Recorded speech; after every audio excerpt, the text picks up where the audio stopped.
sahaviryam karavamahi tejasvinavaditam astu ma vidvishavai. Om Shanti, Shanti, Shanti. May He protect us, may He nourish us both, may He give vigor to our work and vigor and illumination to our studies. May we not cavil with each other. Peace, peace, peace beyond all. Om Vasudeva Sutam Devam Kamsa Chanaro Martanam Devaki Paramanandam Krishnam Vande Jagadgurum. We salute Krishna, son of Vasudeva, destroyer of Kamsa Chanara, supreme delight of Devaki, the Lord of the universe himself, and the whole Guru, ancient teacher of the whole universe. So we are continuing our study of chapter 9. So just to remind you that this study is study of the 9th chapter, halfway through the Bhagavad Gita, and it is to do essentially with science. What kind of science? The supreme science, Raja Vidya. Vidya means science, something that is known. The whole of science is an endeavor to know something.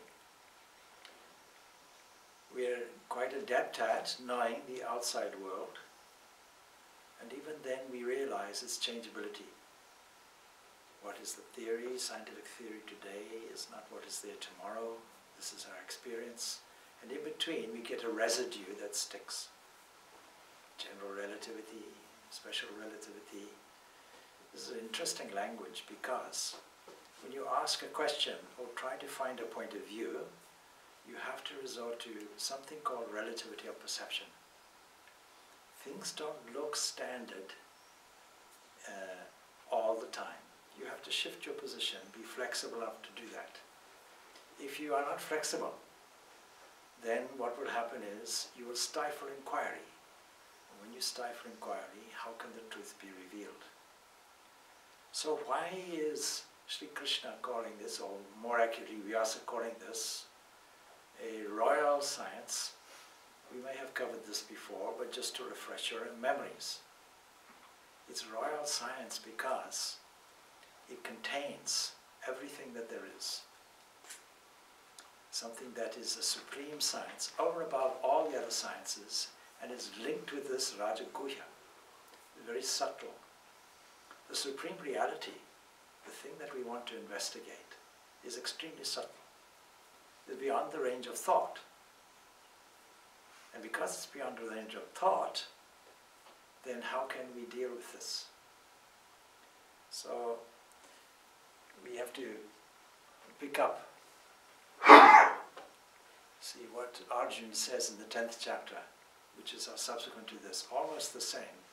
9 and 10, 8, 9 and 10 are almost continuously linked together.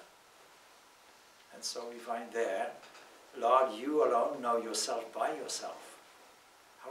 Who else can know anything? Extremely subtle. So that last week we wound up with a brief introduction to two seemingly contradictory statements. And why is this important? Because are they really contradictory? Or are they just two different ways of looking at something? Because this supreme reality is so beyond our range. Well, we have to try and understand through this mystical language, yoga, mysticism, maya, yoga maya, incomprehensible. And yet there's a fact that we have to accept. So to look at things from different points of view is very important. And then in this chapter it's told that this is easy. Even though it's a subtle science, it's easy, it's not complicated. So we have a kind of propensity to make everything complicated. I always remember attending a conference on microbiology, and everybody who made a presentation talked about thiobacillus ferrooxidans and autotrophic mesophilic microorganisms. Particularly thiobacillus ferrooxidans. You all understand what I'm talking about. Of course you don't. It's almost like talking a foreign language, you see. And this was compulsory to use this language. It's the same in every technical conference. All this big language is used. And then everybody breaks and has tea and coffee. And all these scientists start talking to each other. And they don't say any of these words. They talk about the bugs. Not only that, but at one of these conferences, they had little models of furry things, you know. Nothing like the actual microorganisms, but just fun. Cartoon characters, the bugs, see. And then some people make presentations, you see. There are these bugs, one bug with a thermometer in his mouth, with a blue nose, looking very sad, you see. Anyway, under certain conditions, the bugs will diminish and go into, you know, regression and start going into dormancy. It's not good for them. Very difficult to kill bugs, by the way. And then the other picture will be a bug with sunglasses sitting in a deck chair, you know, somewhere in Bermuda or something. You're sipping cold drink, see. Because under the right conditions, that's it. So these are very simple ways, which are much more human and much more open to the whole of humanity. And so this chapter tells us very simply that this knowledge that you seek, this great, great Raja Vidya, is actually, and this wonderful word that is used, Pratyak Shavagam, Shavagamam, Pratyak, that is seeing directly with your own eyes. This truth we can see directly. Who? Special people, people who talk technical language, people who find complications unnecessarily, or just ordinary people who live a good, pure life and who have learned a certain skill. No, that's open to everybody. And everybody, therefore, can directly see this. This is the wonderful positive language of this Bhagavad Gita and this particular chapter. But what is this technique? This technique is to see that this Supreme Reality, being beyond the whole range of thought, its glory is suggestive of it. The wonderful visualization of it is in terms of marks made in the ground. In Africa, the most skilled hunters are the people we call them today the Bushmen. Technically it's called the Khoi, or the sand people. And they've been pushed out into desert areas. And they've learned to survive in the same way they survived. All our ancestors survived in the Stone Age. And so how do they hunt? Just with bows and arrows. But what is their prey? In Africa we have a certain kind of gazelle or deer called impala. Those who've been to Africa will know what I mean. Very swift moving animal. How is it that these Bushmen are able to catch up to them, track them, catch up to them, and eventually hunt them, and do it for days and days on end, and know how to tap water from seemingly nowhere? This is the skill that they have. And the secret is tracking. Tracking and running and knowing that they can actually not outrun their prey, but they can outlast their prey. With sheer desire, determination, dedication, persistence, and single-minded intention, they just consistently, carefully observe these tracks. The footmark of a cow is the expression that we use. So footmarks are signs. Oh, it's there, it's this way, it's that way. And after so many days, they catch their prey because although the animal can run faster than them, they can't do it for a long period of time. They have to rest and pant. And it's at that moment that the calmly jogging bushmen go and catch them. In the same way, we have to look, what are the signposts? What are the evidences? What are the footmarks? What are the spoor that we're looking for on the ground to find this glorious entity directly, face to face, with our own eyes? And the answer is, if you have eyes to see, everywhere. Those who have eyes to see, those who have ears to hear, will see that this glory is everywhere, exhibited as the rhythm and harmony of the entire universe. Regardless regardless of whether you consider it on a small level or on a huge cosmological basis. This rhythm is evident. This rhythm is there in your body if we know how to look after it. Most people don't. You don't have to make a visa application to cross over to a dream state. You don't have to make an application to the health department to keep your heart pumping. The heart doesn't turn around tomorrow and say, you know, I've been pumping for so many dozen years and I am now going to go off to the Bahamas. Good luck. Doesn't ask for any wage increase. Doesn't ask for any thanks. Just does it. And knows the rhythm of how to do it, like a peristaltic pump. What does that mean? It means it doesn't require a holiday, because every second or every second of a second, every so often, as a peristaltic pump, it knows how to work and how to rest. We also have to learn that technique, to work and to rest. Inwardly, if we have a certain attitude, a way of thinking, internally is always content and restful. Externally, always active, pumping. Peristaltic pump, pumps and rests. Tuck, tuck, rest. Tuck, tuck, rest. Like that. It doesn't continuously pump. That's the secret of the heart's longevity and efficiency. All the cells get repaired, even while you sleep.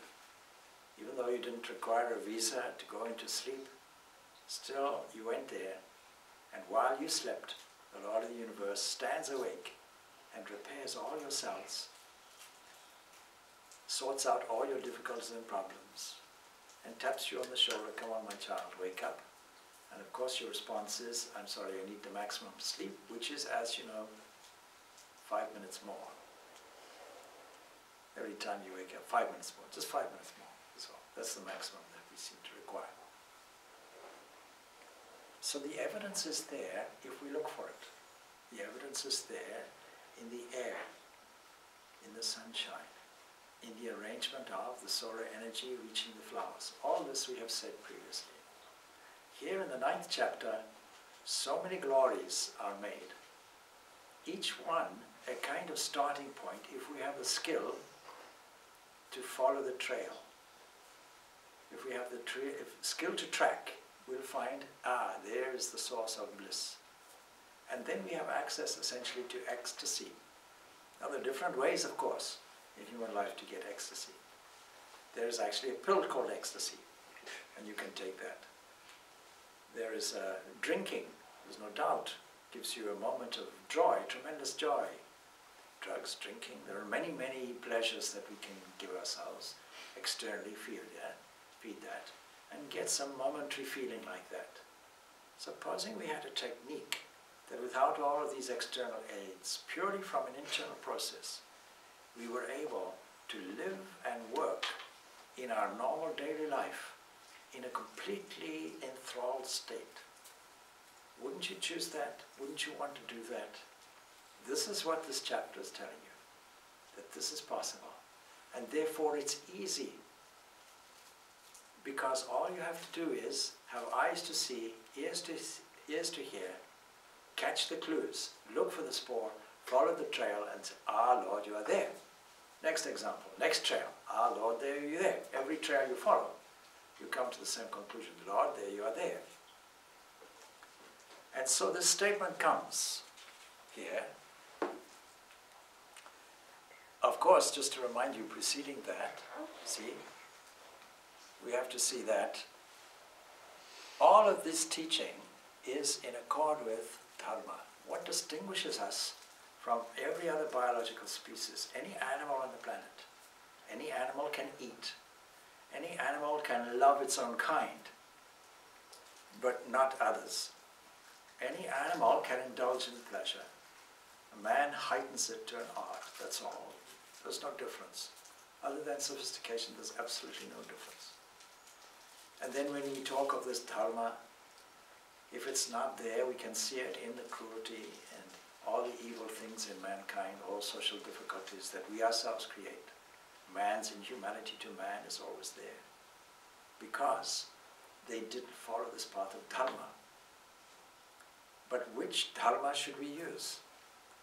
So there's a wonderful story, if you recall, those who have studied the Mahabharata. Arjun wants to get a special weapon. Don't forget, Arjun's father is Indra. Indra is the monarch of all the deities in the heavenly world.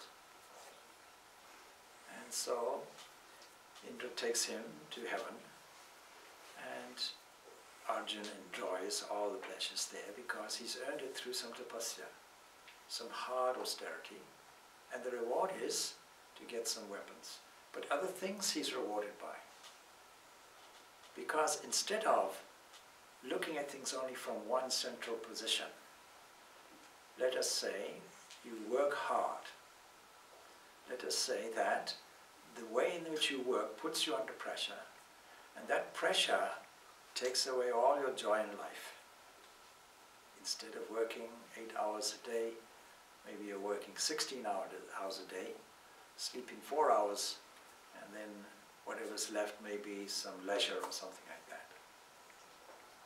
We find that's a lifestyle very often for many people, and they suffer from mental difficulties as a result. They're always under pressure. So that's one way we can have, if we have a skill, and only use that skill and not be a little bit more holistic in our interests, our talents and our expressions. A certain element of creativity is required. For us to see all these things and follow all these trails and see the beauty everywhere and the divine glory everywhere, what is required of us? We have to have some intrinsic sense of beauty, some intrinsic artistic sense, some delicate entity within us that modern psychology puts as a female, feminine, the feminine mind, the feminine brain, or the left-sided brain, or the gestalt brain. All this is language for something that is termed to be feminine. There's nothing to do with gender. It's just a characterization, fairly or unfairly, of something which is more feeling, something which is more sensitive. Because the feminine trait is motherliness, motherly love. And so Arjun takes up dancing in heaven. He learns from the heavenly musicians, the Gandharvas, the art of singing, the art of dancing, the art of music. This hero that shoots weapons so accurately, is so skilled with the bow and arrow, this great warrior that is engaged in these manly activities is now dancing, singing, revealing the softer side of things. And then his dharma is challenged. His dharma is challenged because amongst all of that, in Indra's court are apsaras. Apsaras are water nymphs, known for their beauty. Dancers because, you see, it comes from the root that means, water, something that's flowing, something graceful and flowing. All dancing is graceful and flowing. Same thing with yoga, yogasana. On Saturdays we give these yogasana lessons, and it's not always smooth and dancing. Sometimes it's crashing and creaky moments. But it's supposed to be a flowing thing, you see. And the more things flow, the more of a rhythm we have. And the more rhythm we have, the more direction we have. A life which is rhythmic is a life which is stable. It's no good saying, let me do some spiritual practice intensively, sit down and meditate for one day or one morning or half an hour, and then the next day, not at all, and the next day maybe, and so it goes on like this. How do you think your level of concentration will be? How do you think your meditation will be? How do you think your inner cultivation will be? It will be as erratic. Same thing with anything. If you want to take up a new skill and you decide, let's say music, you want to learn a musical instrument, the keyboard instrument, And then one day you say, yes, yes, let me do some basic notes, probably from YouTube or something. And then the next day, no, let's not do it. And the next day, I don't feel like it. The next day, I'd like to do it, but, and there are all kinds of other excuses. So we have to attend to these things on a regular basis. This is not called practice, this is called steady practice. All practice must be steady. There has to be a rhythm to it. Just like Swami Vivekananda gives this example in his Raja Yoga, that if you want to get electrical current, all the electrons must be flowing in the same direction. When they are dispersed here and there, there's no current flow. When you direct them in a certain way, concentrated way, there's a flow, and then there's an effect. You get the energy that we call electrical energy at the end of it. So it so happened that there was the most beautiful Apsara in Indra's heaven. Urvashi was married. She was married to a sage, Puravas, and she was very attracted to Arjuna. Indra sold her to him in the sense. He said, how glorious is this great warrior, how good looking, how handsome, how skilled, you know. And he admires dancing, look how gracefully he dances and so on and so forth. And immediately she was struck with him. And she said, come on, let us marry. Arjuna says, I'm already married. He says, and so are you. And she said, in heaven, we're allowed to have all pleasure. That's the purpose of heaven, to enjoy. So our dharma is we enjoy all these pleasures. It's not a problem for us. He says, but it only applies to this human beings. This is a dharma for them. And he said, but I'm a human, and so my dharma is not to do this. And then she got upset with him. And you know how it is, you know, don't upset women. It's very difficult if you do, because she cursed him.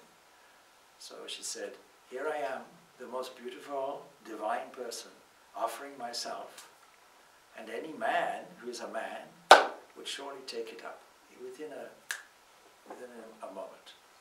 Within a second they'd accept. And so you're not really a man, so I curse you to be a eunuch. So he was worried about this. He goes to Indra, can you rescue me from this curse? You can't rescue things from a curse too easily, because a curse is a thoughtful intention that goes out. And it's like an arrow being shot. Once it's shot, you can't grasp it and bring it back. In Zimbabwe, I had the occasion to, there was somebody there, a devotee there, who had a vehicle. They had to take a vehicle to a certain pumping station by a very fast-flowing river. And you know, the smaller mines, their vehicles are not necessarily hugely reliable. You know, farms and mines, it's just for local use. So he took this truck down to the pumping station where they were working on it, and nobody told him the handbrake wasn't working. And so he stopped there, and as he stopped there, he looked at these people working on this pumping station, and their eyes were like saucers. And he wondered what they were looking at, and he looked around, and there was his car going down toward the river. And what's the impulse? He chased after it to hold it back. You can't do it. And so, as in a comedy movie, is the car just gently, taking no notice of human anxiety, went slowly and gracefully down toward the river, and everybody gasped because it landed on a weir wall. And it could have gone left or right, so there was a kind of internal gambling, or will it go left, will it go right? It decided to rock a little bit just for entertainment and deposit itself in the deepest part of the water. See? So once it's gone, you cannot take it back. It's not that easy. So the curse was there. So Indra said, but we can modify it. You can do it for, you know, a short period, 1 year you can do it, and in its final year, because as you know, all the Pandavas had to go into exile. That was their punishment really for this gambling era and the fact that they were tricked in the gambling and so on, but their forfeit was that they had to go incognito for these years. And in the last year, he managed to get a position as a eunuch. And his teaching, or his learning, I should say, from the heavenly regions of dancing, he was able to teach that. And that was the royal plan. This was the divine plan that unfolded. So graceful. And Dharma itself, the thing that knits things together into harmony, was enacted in this way. So the curse was useful. So this Dharma, everything that we do has to be in accord with whatever brings harmony to yourself and to others. And Dharma has this moral aspect to it, which is strength. The thing that gives everybody the maximum strength all-inclusively. This is called Dharma. So it's in accord with that and easy to practice, not complicated. We don't have to talk about thiobacillus peroxidans and so on and so forth. We can simply talk about bugs. We don't have to do all kinds of esoteric things and indirect things and make things extremely complicated. This is sometimes what people feel they have to do. Something important, they feel, requires something which is a little complicated. No, this is easy to practice. Just learn this skill of following the path, learning tracking, and seeing all the clues to the glory of the self or the divine, or this supreme reality. Learn the art of doing that continuously and constantly. And of course it's Akshara, it's imperishable, just to remind you. And so, imperishable is a beautiful term, because it contrasts, of course, in the previous chapter it was all about Akshara, the imperishable.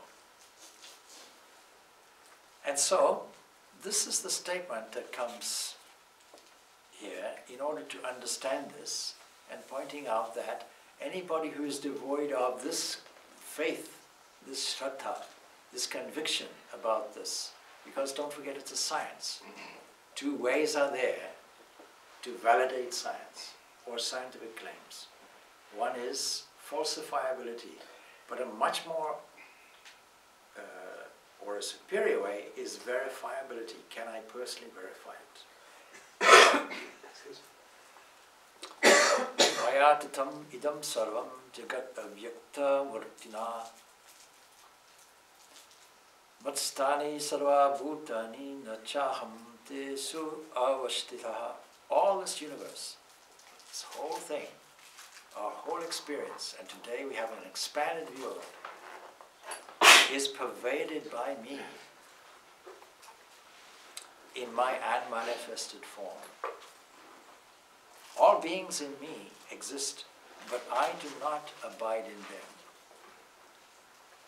This is a wonderful point of view, and every word has a great, great profound meaning.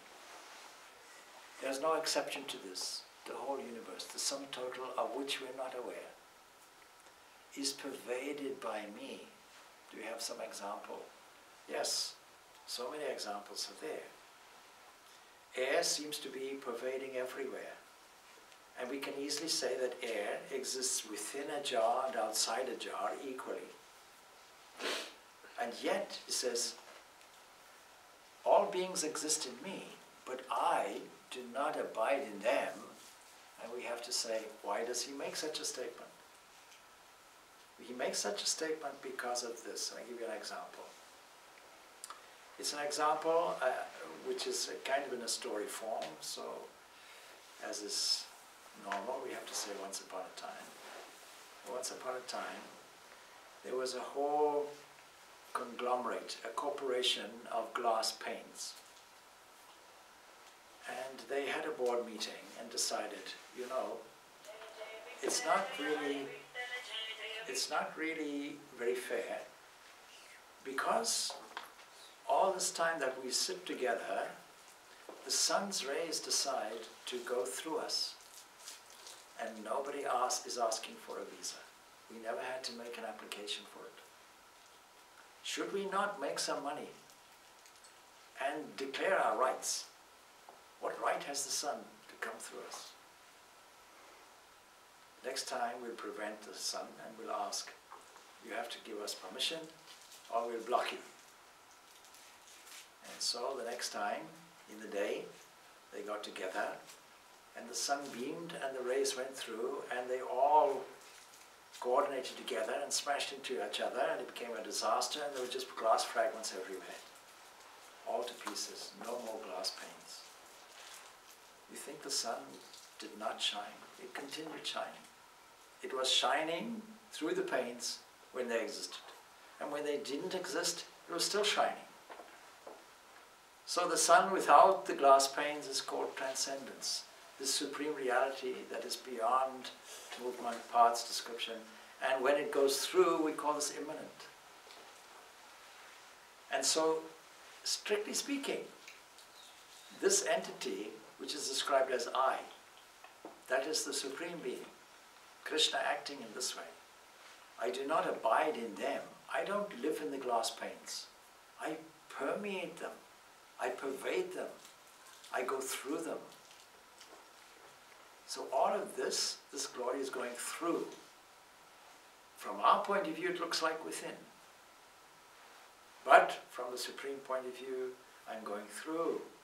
I'm not captured in any way, like a bird in a cage. And it was a great example I discussed with somebody yesterday. They quoted a poem from Rabindranath Tagore, which mentions, or a song, which mentions this conversation between two birds. One is in a cage and the other one is free. And of course I said, well, let's extend this example. Supposing the door of the cage is actually open. The bird has the possibility of going out or going in. How do you catch a bird or trap it? You make a trap in such a way the bird goes in, and you don't close off the entrance, it just doesn't know how to go out. It suffers from some kind of optical illusion. It hasn't experienced going out. All our experience is learned experience. Every atom has had to learn something. Every cell has had to learn. It's much better to cooperate. I can swim as a single cell, but isn't it much better at some stage if we cooperate with other cells and get together? What a marvelous thing that is. What we call the human body, that people so much identify with, is nothing more than these cells deciding to make a cooperative with the brain cells somehow in charge, if you think of it that way. If you're a materialist, you'll be astounded.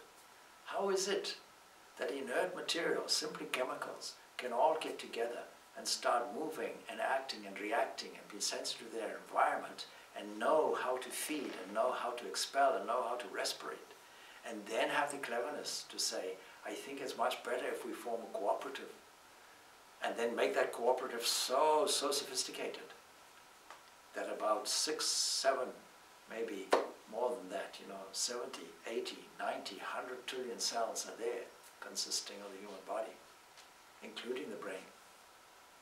And yet we somehow identify with this. So, this is what he says. As waves take their origin from the sea and sport on it, all beings means from the creator down to the lowest thing. Classically it says from Brahma to a clump of grass. Brahma, the creator, to a clump of grass. But I do not abide in them. He is infinite. All these other things are finite. And then the next statement comes. And this is where the relativity of perception comes. It looks like a contradiction. So the next statement comes. Nacha matstani bhutani pasyame yogam aishwaram. Bhuta pratna cha bhutasto mamatma bhuta bhavanaha. Nor, na, cha, nor do these beings dwell in me. Seems like a contradiction. Behold my divine yoga. This is something you never understand. We can never understand nature, and we can never understand Brahman. Not fully. Now, this is not just a statement here, this is also a statement from modern science.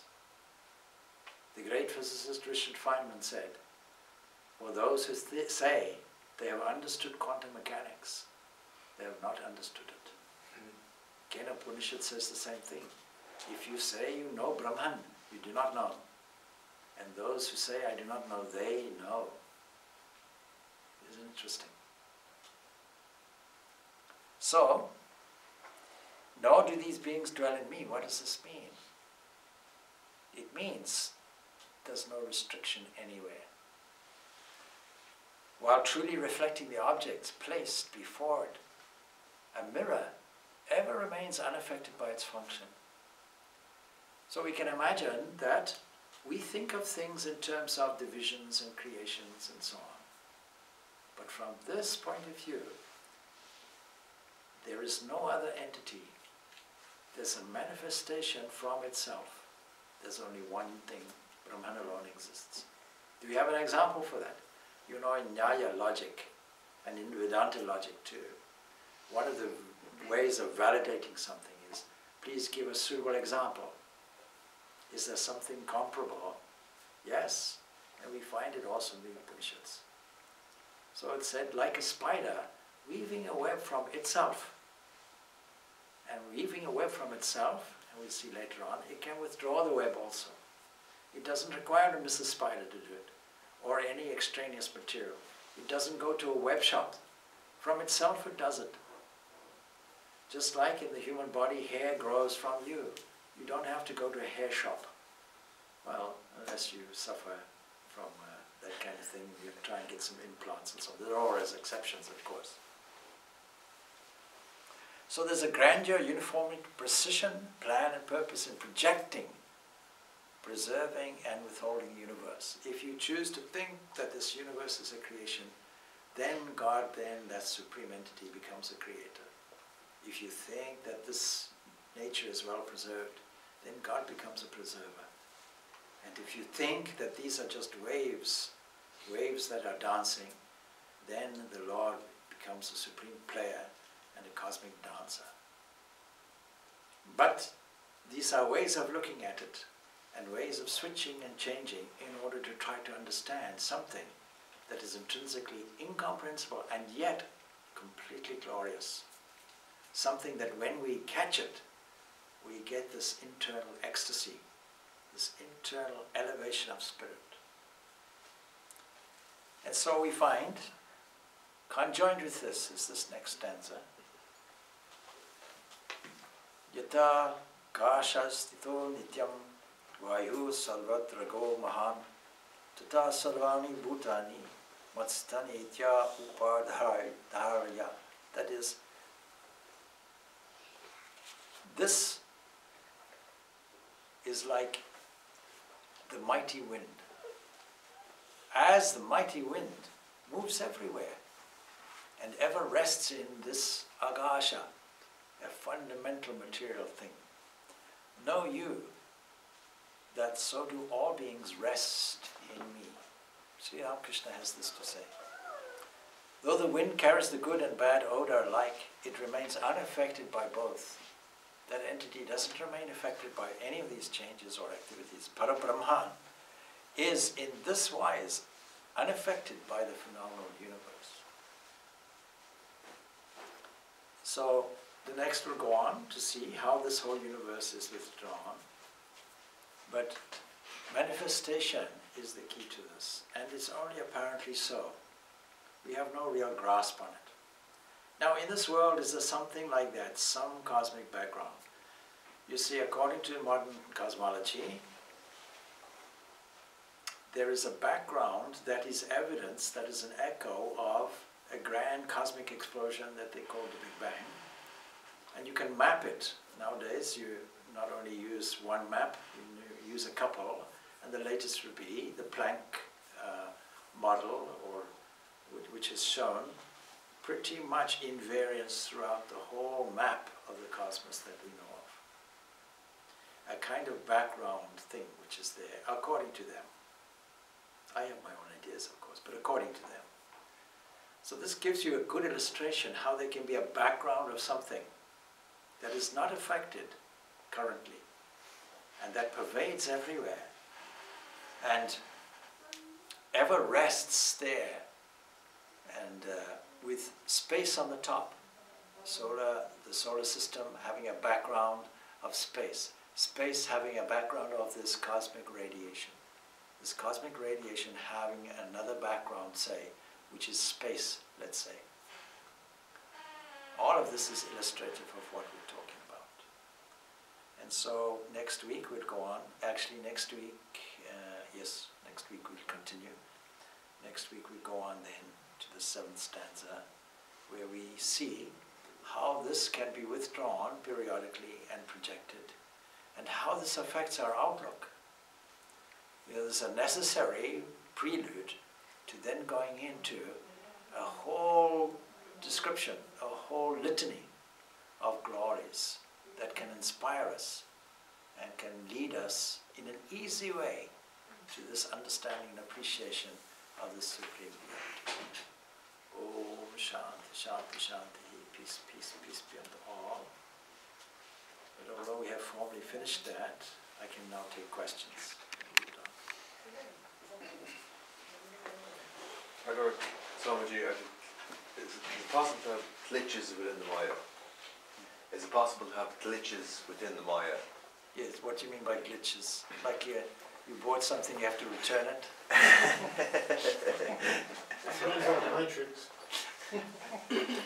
I was walking across the road one day and,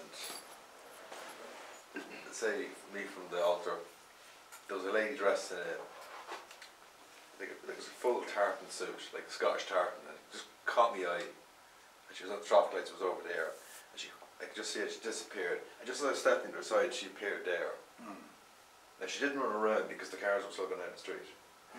So it just appeared like... Did you just come out of the pub? No.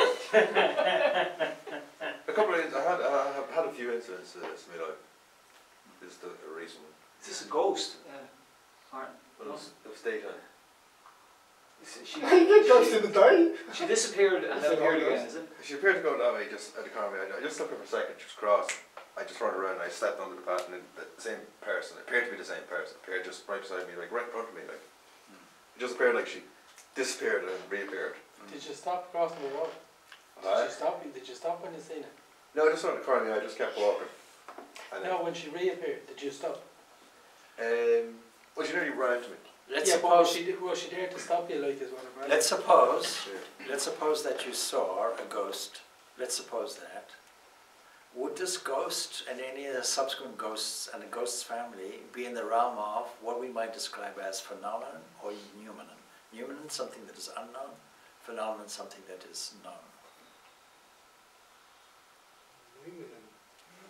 It's human imagination is behind it all, isn't it? See, anything with name and form is what we describe as phenomenon. Name, form, function. So isn't it? yes, so anything which has that, and something is moving, so time has to be added. See, you're talking about directions and occupations of space. Space is involved, therefore, also. Anything that is there within that realm of space and time is called a phenomenon. Anything that is experienced through the senses would be a phenomenon. And we accept many things through the senses, but at the end of the day, these are interpretations of the universe. Our 5 interpretations of the universe are confined because we only have 5 senses. If we had 6, it would look different. 7 would look different. If we had 1 short, less, it would look different. An ant's view would be different. A bacteria would have a completely different view. Yet it has a view. It has a sensitivity to the environment around it and reacts. So it depends what your senses are registering and then how you interpret this. And we know that the mind, brain, mind, call it what you want, fills in gaps. It makes the interpretation. Now this is well known to psychologists. So you see, for example, the well-known old woman and young maid. See? So something looks like an old woman with a large nose, look at it from a different point of view, then it's a young woman with a neck and a veil, like that. And there are many, many examples like this. Vases arranged. You say, are these vases or are they profiles of faces from the side? Which one? Oh, I didn't look at it that way. I didn't see it that way. Oh, now I see it. See? So all of this is within the realm of phenomena. Now, if we are interested to investigate that and curious enough, do you think that this will take us to our supreme goal? Our supreme goal is characterized as freedom.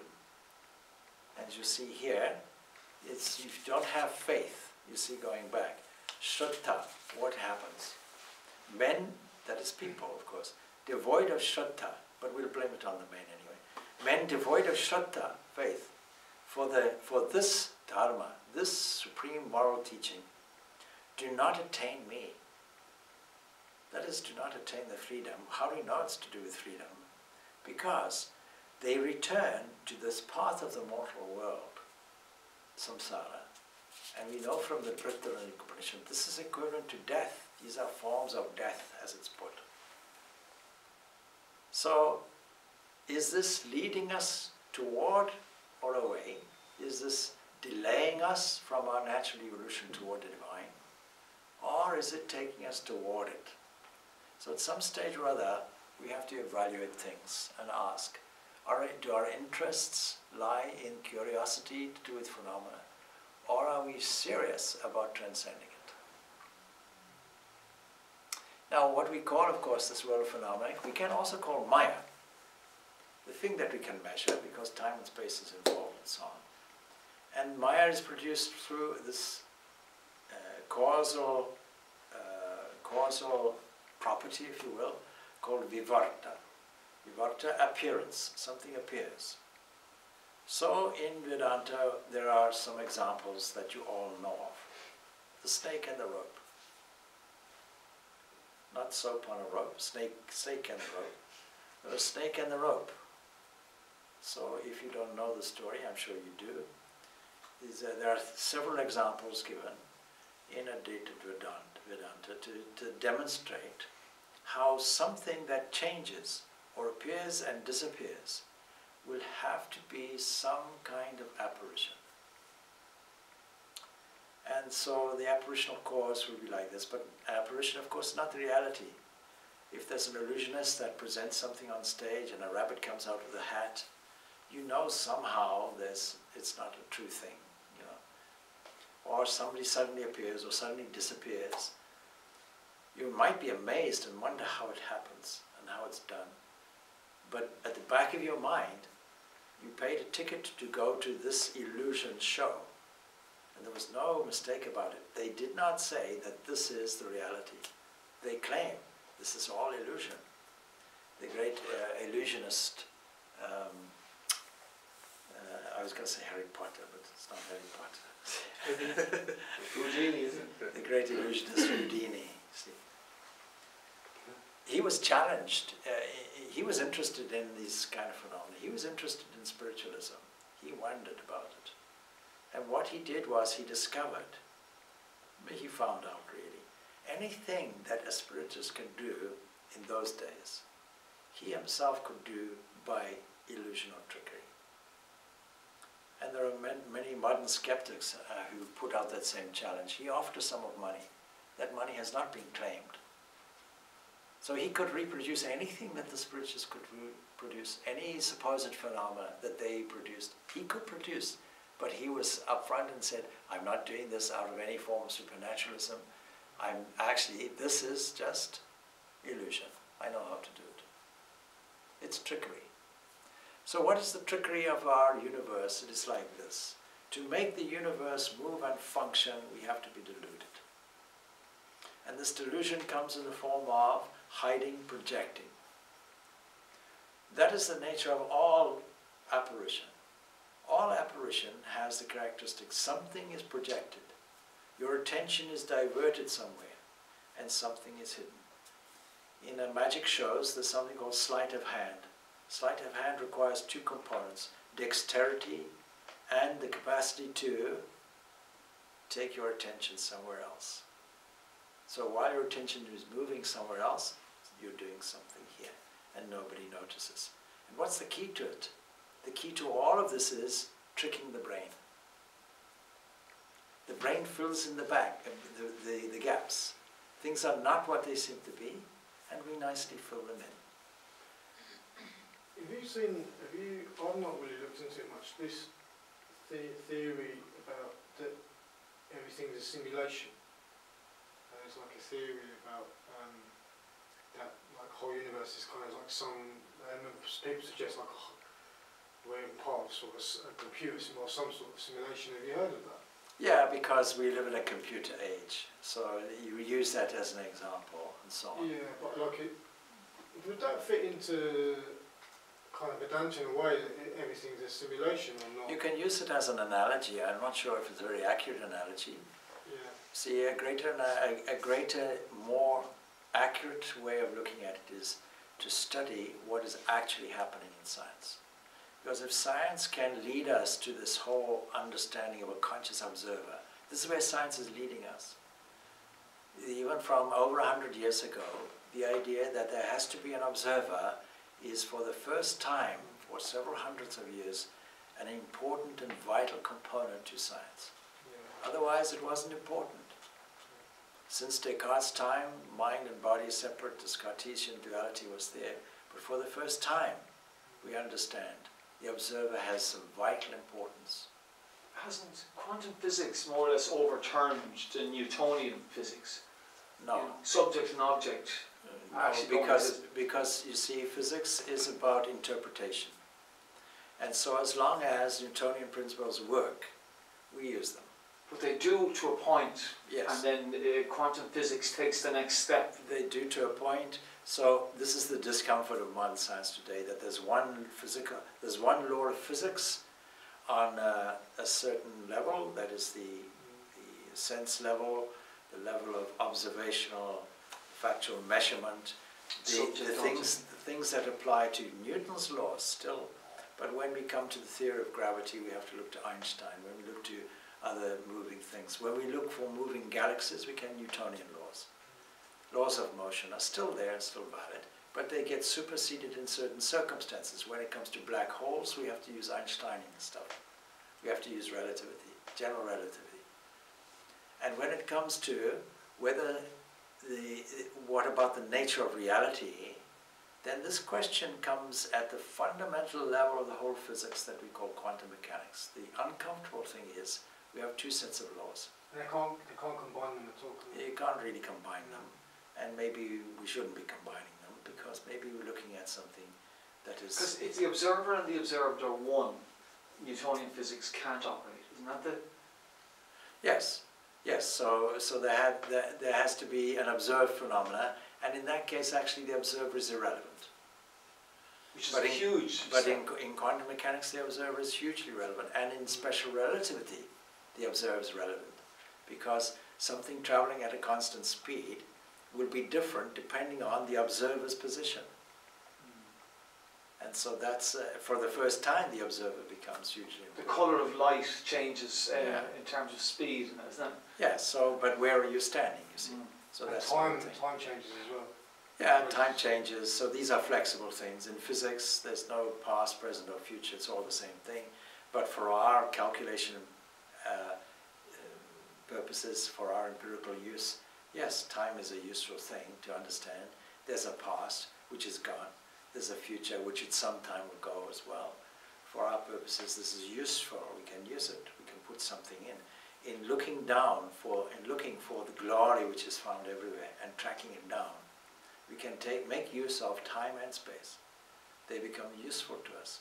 Our observation of what is there and how glorious and rhythmic and beautiful it is leads us to the source of it. What is that blissful base?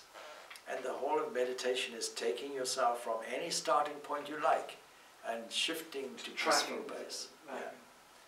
Now, in order to do that, we could do that in stages of subtlety.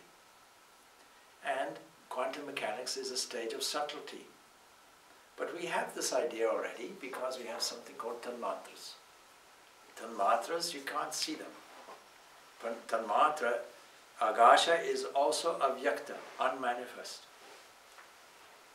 So that, but it's a physical potentiality is there. And when you go there to the ultimate potentiality, which is called nature itself, prakriti, in a potential condition, as the next stanza will tell us, is at the end of a cycle, I withdraw that. Where? Into myself. And then things come out, where? From myself.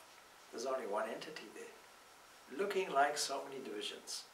So what we see as this phenomenal universe is nothing more than fragmented God. And the way we fragment it is through the mind. And the mind is subject to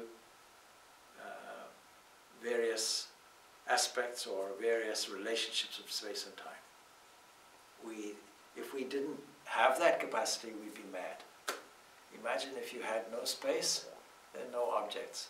Imagine if you had no time, then there's no potential to recover, or to put something new in, or make a choice, or control, or change your life, or introduce any sense of morality.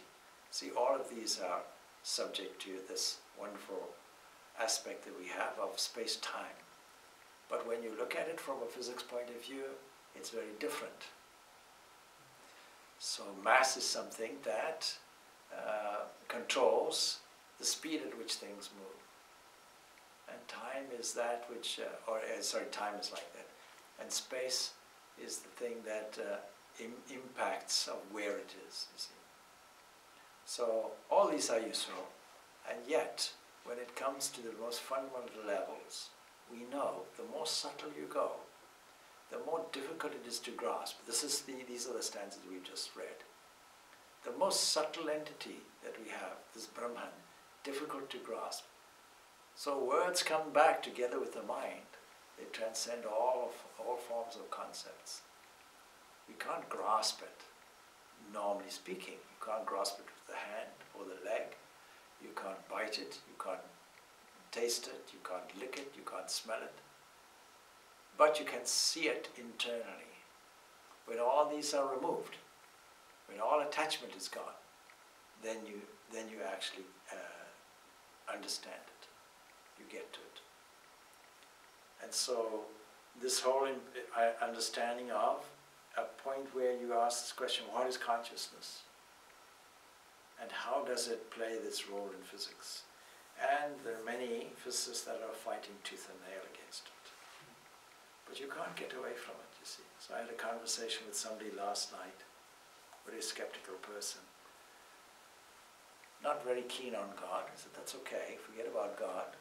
We're not in a position that we say, I'm here, where's God? We're in a position to say, I exist. I never met anybody who said, I don't exist.